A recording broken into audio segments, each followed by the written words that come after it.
सलाम everyone, it's me Mohammad Rauf and you are watching Rofi tag. So guys, आज के अपने इस वीडियो ट्यूटोरियल के अंदर जो है हम एलिमेंटर के बेसिक फर्स्ट 3 एलिमेंट देखने वाले हैं, जिसके अंदर सबसे पहला हमारा एलिमेंट है हेडिंग, देन उसके बाद है हमारी इमेज और लास्ट में है हमारे पास टेक्स्ट एडिटर। तो चलें चलते हैं मेरे लैपटॉप स्क्रीन पर, ताकि मैं आप लोगों को ये तमाम एलिमेंट इन डिटेल प्रैक्टिकली बता सकूँ। एंड गाइज, अगर आप लोग मेरे यूट्यूब चैनल पर न्यू हैं तो लाजमी से मेरे चैनल को सब्सक्राइब कर लें एंड साथ में उस बेल आइकन को आप लोगों ने लाजमी से प्रेस कर देना, ताकि आप लोगों को मेरे तमाम आने वाली लेटेस्ट वीडियो की अपडेट सबसे पहले मिलती रहे। तो let's get start the video. तो गाइस, जैसा कि हम लोग मेरे लैपटॉप स्क्रीन पर आ चुके हैं और यहाँ पर आप लोग चेक कर सकते हैं कि मैं जो है अपने WP के एडमिन डैशबोर्ड में हूँ, और आप लोगों ने भी जो है अपने डैशबोर्ड में लॉगिन कर लेना है। देन मैं जो यहाँ से चला जाता हूँ पेजेस में, ताकि हम लोग एलिमेंटर में अपने किसी पेज को ओपन कर सकें, जिसके ऊपर जो है हम लोग अपने 3 एलिमेंट्स आज टेस्ट करने वाले हैं। तो यहाँ मैंने एक टेस्ट पेज बनाया हुआ है, मैं जो है इसे एडिट विद एलिमेंटर में ओपन कर लेता हूँ। कि जितनी देर हमारा ये पेज ओपन होता है, मैं तब तक आप लोगों को हेडिंग्स के बारे में कुछ डिटेल्स बता देता हूँ। जैसे कि मैंने यहाँ पर w3school.com पर कुछ हेडिंग्स ओपन की हुई हैं, ताकि मैं आप लोगों को हेडिंग की टाइप्स के बारे में बता सकूँ। तो हेडिंग की बेसिकली जो है ना, HTML के अंदर 6 टाइप्स होती हैं, H1 से लेकर H6 तक। और ये आप लोगों ने ये नहीं घबराना कि यार ये HTML कहाँ से आ गई है हमारे वर्डप्रेस के कोर्स में। ये जस्ट आप लोगों को समझाने के लिए कुछ चीज़ें हैं, ठीक है ना। सबसे पहले हमारे पास होती है हेडिंग 1, जिसे हम लोग H1 भी कहते हैं, फिर H2, H3, H4, इसी तरह H6 तक। और हमारे हेडिंग्स के साइज भी वेरी करते हैं हमारे हेडिंग की टाइप्स के मुताबिक। तो अब जो है हम लोग आते हैं एलिमेंटर में। ओके, मैंने यहाँ कुछ टेस्ट किया था, मैंने रिमूव करता हूँ। अगेन से हम लोग यहाँ पर एक रो ले लेते हैं। अगर आप लोगों को रो और कॉलम के बारे में आइडिया नहीं है तो मेरी प्रीवियस वीडियो को लाजमी से देखें, ये आई बटन में उसका लिंक आ रहा है, आप लोग यहाँ से जाकर से देख सकते हैं, जिसमें मैंने आप लोगों को रो एंड कॉलम्स के बारे में तमाम चीज़ें इन डिटेल बताई थी। तो चलें, मैं जो है अपनी रो के साइज को जो है वर्टिकली 100% कर लेता हूँ।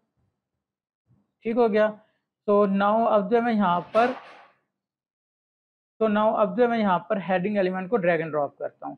तो ये जो है मेरी हेडिंग यहाँ पर आ गई है। अब जो है मैं यहाँ से हेडिंग में कुछ भी अपनी तरफ से टाइप कर लेता हूँ, something like this is okay, this is my first heading. Okay, so heading जो है मैंने यहाँ पर अपने टाइप कर लिया, तो टेक्स्ट मुझे ऐड करना था। अब जो है यहाँ पर मेरे पास कुछ ऑप्शन है हेडिंग्स के, और जैसे मैंने आप लोगों को बताया था HTML के अंदर हमारे पास H6 तक हेडिंग्स होती है। मैं आप लोगों को थोड़ा सा आइडिया देता हूँ कि H1, H2, H3 ये किस जगह पर कौन सी टाइप हेडिंग की यूज होती है। सबसे पहले हम लोग आ जाते हैं मेरे ब्लॉग के अंदर। यहाँ पर मैंने एक ब्लॉग लिखा हुआ है, मैं इसे ओपन कर लेता हूँ। ओके, सो यहाँ पर आप लोग ये देख सकते हैं, मेरे पास मेरी मेन जो हेडिंग है, boost your career, discover the most popular freelancing websites in Pakistan. तो ये जो है मेरी मेन हेडिंग है। अगर मैं आप लोगों को इसकी हेडिंग टाइप बताता हूँ, ये मैंने एक एक्सटेंशन का यूज़ किया है, ठीक है ना, जिसे हम लोग जो है फोन फाइंडर कहते हैं। और यहाँ पर अगर मैं नीचे आ जाऊँ तो ये आप लोग देख सकते हैं एलिमेंट टाइप H1। तो यानी कि मेरी H1 हेडिंग है। और जो आप लोगों की हमेशा मेन हेडिंग होगी, चाहे वो पेज की हो, ब्लॉग की हो, ठीक है, या किसी पैराग्राफ की, जो मेन हेडिंग होगी ना आपकी, उसे आप लोगों ने हमेशा H1 में रखना है। और H1 आप लोगों के पेज पर या ब्लॉग पर सिर्फ एक हेडिंग होनी चाहिए, एक से ज्यादा ना हो। उसके बाद जो आप लोगों ने सेकंड हेडिंग यूज करनी है, वो आप लोग H2 यूज कर सकते हैं, और H2 के अंदर जो आप लोगों की हेडिंग यूज होंगी, उन्हें आप लोग H3 में यूज कर सकते हैं। ठीक हो गया ना। ये होते हैं बेसिकली हमारी हेडिंग की टाइप्स। ओके, सो नाउ अब जो है हम लोग बैक आ जाते हैं एलिमेंटर में, और अब जो है हम लोग एलिमेंट जो है हमारा हेडिंग एलिमेंट, उसके ऊपर अब कंटिन्यू करते हैं अपनी वीडियो को। सो मैंने यहाँ पर हेडिंग अपनी ऐड कर दी है। नीचे मेरे पास ऑप्शन है लिंक का, ठीक है ना। अगर आप लोग अपनी हेडिंग के बैकएंड पर कोई URL ऐड करना चाहते हैं, तो वो आप लोग यहाँ से ऐड कर सकते हैं। मैं एक एम्प्टी URL यहाँ से ऐड करता हूँ, एक मिनट में इसे रिमूव करता हूँ। अब देखो, मैं जो है अपने कर्सर को लेकर जा रहा हूँ हेडिंग के ऊपर, कोई चेंजिंग नहीं हो रही। अब मैं यहाँ पर हैश लगा देता हूँ। हैश जो है हम लोग ब्लैंक URL के लिए यूज करते हैं। अब मैं जैसे इसके ऊपर जाता हूँ, आप लोग यहाँ पर चेक कर सकते हैं कि मेरे कर्सर का जो शेप है मेरे कर्सर की, वो चेंज हो रही है, and it's indicating that there is a link behind my heading. तो उसके बाद हमारे पास ऑप्शन आ जाता है साइज का। यहाँ से आप लोग अपनी हेडिंग के साइज को छोटा बड़ा कर सकते हैं, बट ये रेकमेंडेड नहीं है। हम लोग हेडिंग के साइज को स्टाइल में जाकर देखेंगे। देन हमारे पास आ जाता है HTML टाइप। अब मैं यहाँ से H1 का यूज करूंगा, क्योंकि ये मेरी फर्स्ट हेडिंग है, मेरी मेन हेडिंग है। देन हमारे पास यहाँ पर कुछ ऑप्शन है अलाइनमेंट्स के। इसमें जो है हमारे पास लेफ्ट अलाइनमेंट तो यार वो बाय डिफॉल्ट होती है। अगर आप लोग अलाइनमेंट चेंज करना चाहें, लाइक मैं हेडिंग को सेंटर करना चाहता हूँ या राइट करना चाहता हूँ, आप लोग यहाँ से कर सकते हैं। फोर्थ ऑप्शन हमारे पास है जस्टिफाई का। जस्टिफाई जो यार यहाँ हेडिंग में मैं आप लोगों को नहीं बता सकता, क्योंकि सिंपल एक लाइन में है। ये हम लोग टेक्स्ट एडिटर में देखेंगे, ठीक है ना। मैं इसे रिमूव करता हूँ हम लोग आ जाते हैं स्टाइल में। स्टाइल में हमारे पास कुछ ऑप्शन हैं जिसमें हमारे पास है text colour, typography, text stroke, text shadow and blend mode. Blend mode तो मैं यूज करता ही नहीं हूँ, ना रेकमेंडेड है। ये आप लोगों ने खुद अगर कुछ चेकिंग वगैरह करनी हो, पंगे शंगे लेने हो तो आप लोग ले सकते हैं। तो हम लोग आ जाते हैं टेक्स्ट कलर में। यहाँ से आकर आप लोग अपने टेक्स्ट का, अपनी हेडिंग का कलर चेंज कर सकते हैं। Then typography. अब हम लोग आ जाते हैं टाइपोग्राफी में। यहाँ पर हमारे पास डिफरेंट ऑप्शन है, ठीक है ना। इसमें हमारे पास फ़ॉन्ट फैमिली है, फ़ॉन्ट साइज है, वेट है, ट्रांसफॉर्म है, स्टाइल है, डेकोरेशन है, लाइन मैनस हाइट और लेटर स्पेसिंग और वर्ड स्पेसिंग। अब हम लोग वन बाय वन करके ना चेक करते हैं। सबसे पहले फ़ॉन्ट फैमिली, यानी कि आप लोग कौन सा फ़ॉन्ट अपने टेक्स्ट के लिए, अपनी हेडिंग के लिए यूज़ करना चाहते हैं, आप लोग यहाँ से सिलेक्ट कर सकते हैं, ठीक है ना। यहाँ पर गूगल में जितने भी फ्री फ़ॉन्ट्स हैं ना, ठीक है ना, font.google.com पर वो तमाम फ़ॉन्ट्स यहाँ पर अवेलेबल हैं। मेरा फेवरेट वन है पॉपिंस, मैं उसी को यहाँ पर ऐड कर देता हूँ। देन ये देखें, अब हमारे पास यहाँ पर साइज का ऑप्शन आ गया। आप लोग अपनी हेडिंग के साइज को इस जगह से आकर चेंज कर सकते हैं, ठीक है ना। पीछे से चेंज करने की कंटेंट से जरूरी नहीं है, यहाँ से आप लोगों ने इसे चेंज करना है। उसके बाद है फ़ॉन्ट वेट। फ़ॉन्ट वेट क्या होता है? फ़ॉन्ट की बोल्डनेस होती है कि आपने अपने फ़ॉन्ट को कितना बोल्ड रखना है। यहाँ आप लोगों के पास ऑप्शन है, इसे थिन करना है या नॉर्मल रखना है, या आप लोगों ने बहुत ज़्यादा बोल्ड करना है। तमाम ऑप्शन आप लोगों के पास अवेलेबल है, आप लोग इन्हें चेक कर सकते हैं। बट मोस्टली जो हम लोग यूज़ करते हैं फ़ॉन्ट वेट, वो होता है हमारे पास 600, ठीक है ना। आप लोगों ने देख लेना आपको फ़ॉन्ट को कितना बोल्ड करना है, आपको कितनी बोल्डनेस चाहिए अपने फ़ॉन्ट के अंदर।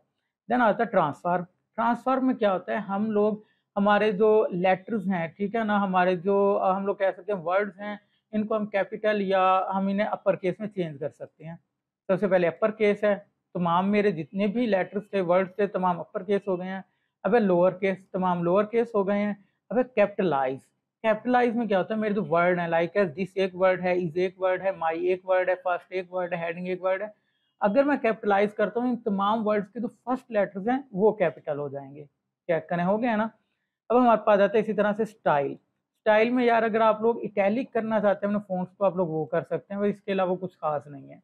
उसके बाद है डेकोरेशन। डेकोरेशन में आप लोग अपने फ़ॉन्ट के बॉटम में या टॉप पर या फ़ॉन्ट के दरमियान में कोई लाइन वगैरह लगाना चाहते हैं तो वो ऑप्शन है। अंडरलाइन है, ओवरलाइन है, या उसके अलावा लाइन थ्रो है, ठीक है। इन्हें आप लोगों ने चेक कर लेना, अगर ज़रूरत पड़े तो यूज़ करना, अदरवाइज यार इतना यूज़ नहीं होते।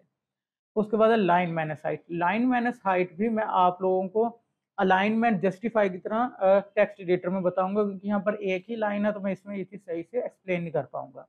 अब आते हैं लेटर स्पेसिंग। अब जैसा कि हमारा दिस एक वर्ड है, अब इसके अंदर 4 लेटर्स हैं, THIS। अगर अब मैं यहाँ से लेटर स्पेसिंग को इंक्रीज करूंगा तो मेरी इन तमाम लेटर्स के दरमियान स्पेसिंग इंक्रीज होंगी, लाइक एज दिस वन। ये चेक कर सकते हैं आप लोग। इसे चलो मैं अब नॉर्मल करता हूँ। अब हमारे पास है वर्ड स्पेसिंग। वर्ड स्पेसिंग को अगर मैं यहाँ से अगर इंक्रीज करूंगा तो हमारे वर्ड्स में स्पेस इंक्रीज होगी, लाइक एज दिस में, इसमें, माई, फर्स्ट एंड हेडिंग, इन सब वर्ड्स के दरमियान स्पेस इंक्रीज होगी, लाइक दिस वन। ठीक हो गया ना। तो ये है मेन टाइपोग्राफी। बात है बस स्ट्रोक की। स्ट्रोक क्या होता है, हमारे फोन्ट्स, हमारे जो वर्ड्स हैं, ठीक है ना, उनके साइड पर एक बॉर्डर आ जाता है। लाइक मैं इसका कलर चेंज करके रेड करता हूँ और इसको इंक्रीज करता हूँ, ये चेक करें। ठीक हो गया। ये टेक्स्ट स्ट्रोक, और बहुत कम ही यार यूज होता है, बट बाद का हमें यूज करना भी पड़ जाता है, ठीक है ना, इसलिए मैं आप लोगों को इसके बारे में बता रहा हूँ।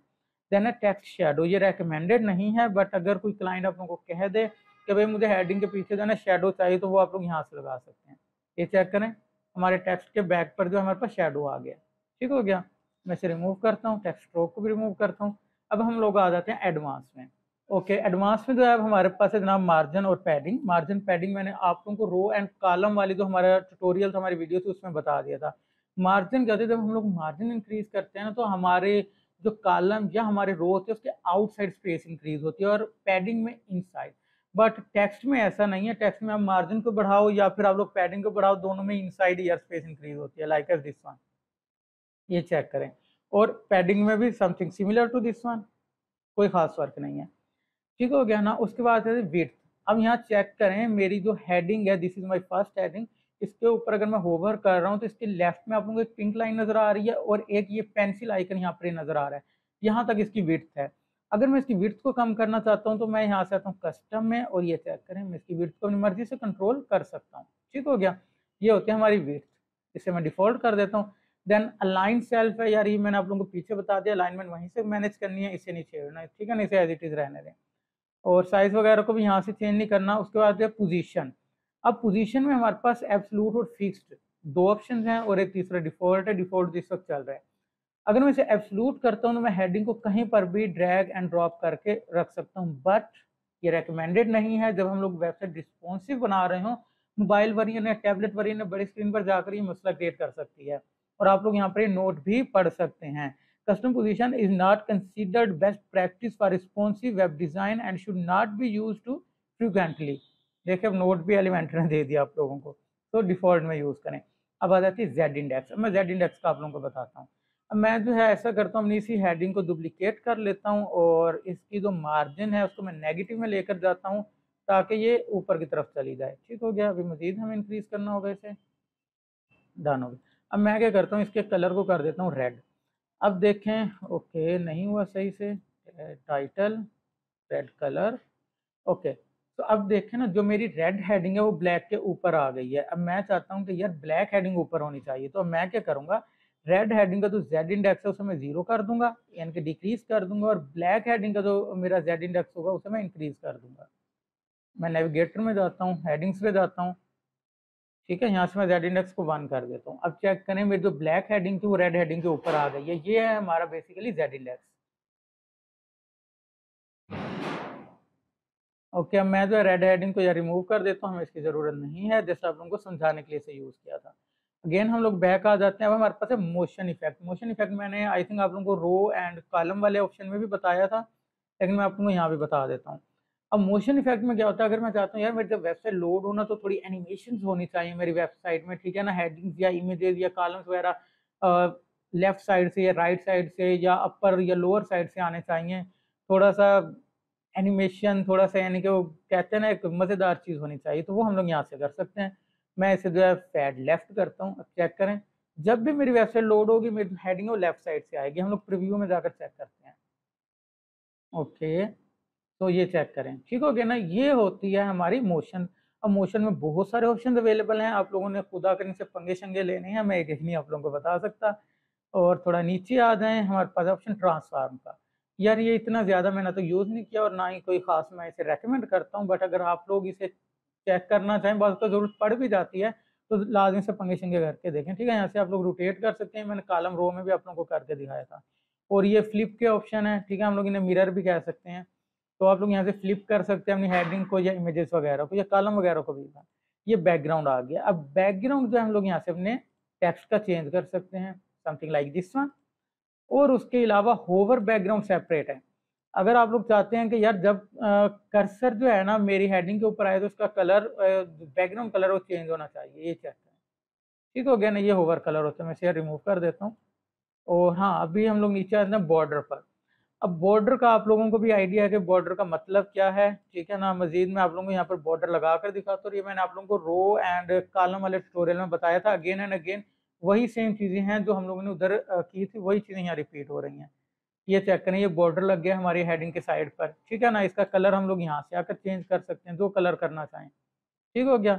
उसके बाद है बॉर्डर रेडियस। बॉर्डर रेडियस क्या करता है कि हमारी जो भी हमारा एलिमेंट होता है जो हम यूज कर रहे हैं उसकी जो साइड्स होती है उसके कॉर्नर उन्हें बेंड कर देता है, ठीक है, थोड़ी गुलाई की शक्ल में आ जाते हैं, समथिंग लाइक दिस वन। ठीक हो गया। मैं इसे रिमूव करता हूँ। बॉर्डर की कुछ टाइप्स हैं, आप लोगों ने चेक कर लेनी है। मैं इसे जो है डिफॉल्ट कर देता हूँ और जो बैकग्राउंड है उसे मैं रिमूव कर देता हूँ। अब हमारे पास ऑप्शन है मास्क का। ये कोविड के दौरान यार एक न्यू कोई सेटिंग आई थी, आज तक यूज नहीं हुई, मेरे यूज में नहीं आई, वैसे यूज होती है तो मुझे आइडिया नहीं है, but not recommended from my side. उसके बाद हमारे पास रिस्पॉन्सिव का ऑप्शन। अब बात करते क्या होता है, हम कुछ इमेजेस या कुछ हेडिंग या कोई एलिमेंट यूज करते हैं तो हम चाहते हैं या डेस्कटॉप पर तो नजर आए लेकिन मोबाइल वेरिएंट पर नजर ना आए, या मोबाइल वेरिएंट पर नजर आए डेस्कटॉप पर ना आए, तो हम लोग उसे आगे यहाँ से हाइड कर सकते हैं। मैंने इसे जो है हाइड किया फॉर मोबाइल वेरिएंट। में से अपडेट करता हूँ, प्रीव्यू में जाता हूँ और मैं यहाँ से इसे इंस्पेक्ट कर लेता हूँ। ठीक है, अब ये देखें मैं मोबाइल वेरिएंट में आ गया हूँ, हेडिंग यहाँ पर नजर नहीं आ रही, हेडिंग जो है हाइड हो गई है। अब मैं अगेन जाकर इसे शो करवाता हूँ, अपडेट करता हूँ, अभी चेक कीजिएगा हमारी हेडिंग जो हमें नजर आ जाएगी। तो हियर यू कैन सी। उसके बाद एट्रीब्यूट और कस्टम सीएसएस है जो कि भाई यूज होती है only and only Elementor pro के अंदर, ठीक है ना, यानी कि आप लोगों के पास ऑप्शन इसके एलिमेंटर प्रो में होते हैं। तो ये तो हो गया हमारा हेडिंग एलिमेंट। अब हम लोग आते हैं इमेज एलिमेंट की तरफ। तो मैं यहाँ से इमेज एलिमेंट को ड्रैग एंड ड्रॉप करता हूँ। ओके, सो मैंने इमेज एलिमेंट को ड्रैग एंड ड्रॉप किया। मैं यहाँ से क्लिक करके किसी भी इमेज को यहाँ पर ऐड कर लेता हूँ। उसके बाद ऑप्शन है इमेज साइज, इसे हमेशा यार फुल कर दो ताकि इमेज क्वालिटी जो है वो बेस्ट से बेस्ट रहे। उसके बाद अलाइनमेंट का ऑप्शन है, ये आगे चल के भी आप लोगों को बताता हूँ, ठीक है। यूज़ तो यहीं से होगा अलाइनमेंट का ऑप्शन, बट अभी इमेज ही हमारी फुल साइज की है तो हम उसे यूज़ नहीं कर सकते ना, तो मैं अभी आप लोगों को आगे चल के बताता हूँ। अब कैप्शन, मैं यहाँ कस्टम कैप्शन में आता हूँ, मैं यहाँ पर कुछ भी टाइप कर दूँ, लाइक RRR में टाइप कर रहा हूँ, ये चेक करें यहाँ पर ये टाइप हो रहा है, ठीक है ना। तो ये आप लोग कैप्शन यहाँ यूज़ कर सकते हैं। फिर वही चीज़ आ गई लिंक यानी कि URL, यहाँ मैं क्लिक करके यहाँ से मैं URL लगा देता हूँ, अगर मुझे अपनी इमेज के बैकग्राउंड पर URL लगाना है। अगर मैं चाहता हूँ कि यार जब भी कोई बंदा या बंदी मेरी इमेज पर क्लिक करे ना तो पॉपअप में ओपन होनी चाहिए, ठीक है। ये मैंने इसे अपडेट किया, यहाँ से सेटिंग को चेंज करके। अब देखें मैं इमेज पर क्लिक करता हूँ तो ये इमेज आगे ओपन हुई है, नीचे इसका यहाँ नेम आ गया, इसका कैप्शन आ गया, ठीक हो गया ना। हम लोग चले जाते हैं डेस्कटॉप साइज में, यहाँ पर चेक करें, ठीक हो गया। ये होता है हमारे इमेज में मीडिया फाइल, कि मैं इसे नन करता हूँ, स्टाइल में आता हूँ। ओके, सो स्टाइल में जो है हमारे पास यार यहाँ पर विड्थ, मैक्स विड्थ और हाइट, ये फर्स्ट 3 ऑप्शन है। अब मैं हमेशा रेकमेंड करता हूँ कि विड्थ से आकर ही इमेज के साइज को कम ज्यादा करो, ठीक है। मैक्स विड्थ को ना ही छेड़ो तो बेस्ट है। उसके बाद है हाइट, ठीक है ना। हाइट को मैं कभी भी रेकमेंड नहीं करता चेंज करने को। अभी देखो मैंने चेंज किया है, इमेज खराब हो गई है, तो बेस्ट है इसे एज इट इज रहना, तो चेंज ना करो तो बेस्ट ऑप्शन है। उसके बाद आ जाता है हमारे पास कुछ और यहाँ पर ऑप्शन ओपेसिटी के। हम लोग जो है अपनी इमेज की ओपेसिटी को कम ज्यादा यहाँ से कर सकते हैं, और अगर हम लोग चाहते हैं होवर में ओपेसिटी कम ज्यादा हो तो वो भी हमारे पास ऑप्शन अवेलेबल है, ठीक हो गया। उसके बाद है CSS फिल्टर। इसे अगर यार आपने पंगे शंगे लेने हैं, इसके डिफरेंट सिचुएशन में डिफरेंट इमेजेस पर जो है डिफरेंट इफेक्ट होते हैं। लाइक मैं अपनी इस इमेज को जो है ना ब्लैक एंड व्हाइट करना चाहता हूँ, मैं यहाँ से आकर इसे थोड़ा सा कम करूंगा, ये चेक करो मेरी इमेज जो ब्लैक एंड व्हाइट सी हो गई है, ठीक है। इसी तरह से आप लोगों ने इनके साथ पंगे शंगे से करने हैं और आप लोगों को इसकी काफी हद तक सही समझ लग जाएगी। उसके बाद है बॉर्डर, ठीक है, वही चीज है बॉर्डर। ये लें, ये मेरा फ्रेम बन गया इमेज की साइड पर, ठीक हो गया। इसका जो मैं कलर है रेड कर देता हूँ। ओके, कलर चेंज नहीं हो रहा। आई थिंक मेरे पास यार एलिमेंटर में कोई इशू आ रहा है शायद, आप लोगों ने जो है अपने एंड से चेक करना। आई होप कि आप लोगों के पास इशू नहीं आएगा, ठीक है। उसके बाद जो हम लोग आ जाते हैं बॉर्डर रेडियस, वही चीज़ है, मैं इसे 20 करता हूँ। चेक करें इमेज जो साइड से इसके जो कॉर्नर थोड़े बैंड हो गए, गुलाई में आ गए हैं। अब बॉक्स शेडो मैं इसे यहाँ से इनेबल करता हूँ, ये मेरी इमेज के बैकग्राउंड पर शेडो लग गया। अब शेडो के डिफरेंट ऑप्शन हैं, हॉरिजेंटल और वर्टिकल वगैरह, ये आप लोगों ने इन्हें चेक करना है, ठीक है। इनके साथ पंगे शंगे जरा करने हैं, टेस्ट वगैरह करके देखना है कि आप इनसे जो है क्या क्या काम ले सकते हैं। देन आ जाता है एडवांस। एडवांस में कोई चीज़ें खास नहीं है, वही तमाम चीज़ें हैं। मार्जिन पैडिंग है, विड्थ है, ठीक है ना, पोजीशन हो गया, Z index, CSS class ID. जो लोग HTML और CSS का जिन्हें आइडिया है ये उनके लिए है, CSS आईडी और CSS क्लास, ठीक हो गया ना। उसके बाद मोशन इफेक्ट है, ट्रांसफॉर्म है, बैकग्राउंड है, बॉर्डर है, मास्क रिस्पॉन्स, सेम वही ऑप्शन है, कोई चीज़ चेंज नहीं है, ठीक है ना। मैं एक एक चीज़ अगेन से बताऊंगा आप लोगों को भी, और मेरा दोनों का टाइम वेस्ट होगा, सो आप लोगों ने इन्हें खुद आकर एक बार चेक करना है। अब हम लोग आ जाते हैं अपने पास टेक्स्ट एडिटर में। मैं से यहाँ पर ड्रैग एंड ड्रॉप करता हूँ, और मेरी जो रो की विड्थ है ना मैं उससे कम कर देता हूँ ताकि ये 2-3 लाइन्स में आ जाए। ऐसे करता हूँ 500, ठीक है। और टेक्स्ट को थोड़ा सा इंक्रीज कर लेते हैं हम लोग, ठीक हो गया। अब ये मेरा टेक्स्ट एडिटर है, इसके अंदर यहाँ पर मैं टेक्स्ट अपने पास ऐड कर सकता हूँ, ठीक है। टेक्स्ट ऐड करने की जगह है। उसके बाद यहाँ से है बोल्ड का ऑप्शन है, इटैलिक और उसी तरह अंडरलाइन और कुछ और ऑप्शन अवेलेबल हैं। अब देखो अगर तो आप लोगों ने तमाम टेक्स्ट को बोल्ड करना है तो आप लोगों ने टाइपोग्राफी जाकर वेट को इंक्रीज करना है। अगर जो है इटैलिक करना है वो भी टाइपोग्राफी से हो जाएगा, लाइन लगानी है वो भी टाइपोग्राफी से हो जाएगा। So most of the option we can use from the typography. तो ये रेकमेंडेड नहीं है कि आप लोग तमाम पर अगर कोई चीज़ अप्लाई करनी तो यहाँ से करो, ठीक है ना। अगर तो कोई लाइक है मुझे लॉरम इप्सन को बोल्ड करना है स्पेसिफिक टेक्स्ट, तो मैं यहाँ से उस वक्त उस सिचुएशन में इसे यूज़ करूँगा। और इसे इटैलिक करना है, ठीक है, इसके नीचे अंडरलाइन लगानी है, और ये बुलेट्स वगैरह के ऑप्शन हैं जिस तरह यार वर्ड एक्सेल में होते हैं वही चीज़ें हैं, ठीक है ना। अगर लिंक लगाना है मुझे इसके बैकग्राउंड पर ऑन दिस स्पेसिफिक टेक्स्ट, मैं यहाँ से लगाऊंगा, ठीक है। अगर स्पेसिफिक टेक्स्ट का ही मुझे कलर चेंज करना है तो वो भी मुझे यहीं से करना होगा। एक मिनट, इसे मैं अगेन सिलेक्ट कर लूँ, ये कलर चेंज हो गया, ठीक है ना। और इस तरह कुछ और यहाँ पर ऑप्शन है अलाइनमेंट्स वगैरह, बट अलाइनमेंट यहाँ से नहीं चेंज करनी, हमेशा स्टाइल से जाकर करनी है, ठीक है। उसके बाद यहाँ पर थोड़ा नीचे आ जाओ, ये ड्रॉप कैप वगैरह कुछ ऑप्शन है, बट आई डोंट नो कि इसका क्या यूज़ है, कभी यूज़ किया ही नहीं है, ठीक है ना, नॉट रिकमेंडेड। उसके बाद है कॉलम। अब देखो ये मेरा एक कॉलम के अंदर है, अगर मैं इसको डिवाइड करना चाहता हूँ इन 2 कॉलम और इन 5 कॉलम तो मैं वो यहाँ से कर सकता हूँ, लेकिन यार ये चीज़ इतनी खास यूज़ नहीं होती, ठीक है ना, ना ही छेड़ें तो अच्छी बात है इसे। तो उसके बाद देते स्टाइल। अब स्टाइल में अलाइनमेंट्स, अब मैंने आप लोगों को लेफ्ट सेंटर राइट अलाइनमेंट तो हेडिंग में बता दिया। अब हम लोग यहाँ से चेक करेंगे जस्टिफाई को। अब ये चेक करें, हम लोग आ जाते हैं लास्ट में, यहाँ पर चेक करें हमारी जो पैराग्राफ की लाइन्स हैं, कोई आगे खत्म हो रही है, कोई उससे थोड़ा पीछे की तरफ। अगर मैं चाहता हूँ कि तमाम इनकी जो एंडिंग है ना वो एकदम इक्वल हो, समथिंग लाइक लेफ्ट साइड, तो मैं जो उसे यहाँ से करता हूँ जस्टिफाई। चेक करें, ठीक हो गया ना। तो ये होता है जस्टिफाई का काम। उसके बाद मैंने आप लोगों को तमाम चीज़ें बताकर सिर्फ एक चीज़ छुड़वा दी थी, जो थी लाइन मैग्नीफाइड। अब यहाँ पर मेरे पास लाइन्स ज़्यादा है, अब इनके दरमियान देखें ना, जो स्पेस है ना इन लाइन्स के दरमियान पैराग्राफ के, उसे अगर आप लोगों ने इंक्रीज करना है तो आप लोग यहाँ से इंक्रीज कर सकते हैं। ठीक है, ये होती है हमारी लाइन मैग्नीफाइड। ओके, सो उसके अलावा यार वही चीज़ें हैं, टेक्स्ट शेडो है एडवांस में, सेम वही चीज़ें हैं जो हेडिंग में थी, कोई चीज़ डिफरेंट नहीं है, सेम वही काम है। तो आप लोगों ने इन तमाम चीज़ों को खुद बैठकर टेस्ट करना है। कोशिश करो कि 2-2 3-3 बार इनकी प्रैक्टिस करो। प्रैक्टिस करने के बाद उसके बाद अगर आप लोग लोकल होस्ट पर यूज़ कर रहे हो XAMPP वैम्प पर, तो स्क्रीनशॉट लेकर मुझे इंस्टाग्राम पर सेंड कर सकते हो, ठीक है ना। मैं आप लोगों को देखकर उसमें अगर कोई गलती होगी तो आप लोगों को गाइड करूंगा। या अगर आप लोग लाइव किसी सर्वर पर प्रैक्टिस कर रहे हैं तो आप लोग मेरे इंस्टाग्राम पर जो है ना, मुझे उसका URL दे सकते हैं, मुझे जो है अपना काम वगैरह चेक करवा सकते हैं। ठीक हो गया। और मेरे इंस्टाग्राम का लिंक यहाँ वीडियो के नीचे भी आ रहा है, और उसके अलावा हमारी जो वीडियो की डिस्क्रिप्शन है इसमें भी अवेलेबल है। सो आई होप आप लोगों को इन 3 एलिमेंट्स की समझ लग गई होगी। नेक्स्ट वीडियो में जो है हम लोग अपने नेक्स्ट 3 एलिमेंट्स को देखेंगे। सो तब तक के लिए मुझे इजाज़त दें, अपना ढेर सारा ख्याल रखें। अल्लाह हाफिज़।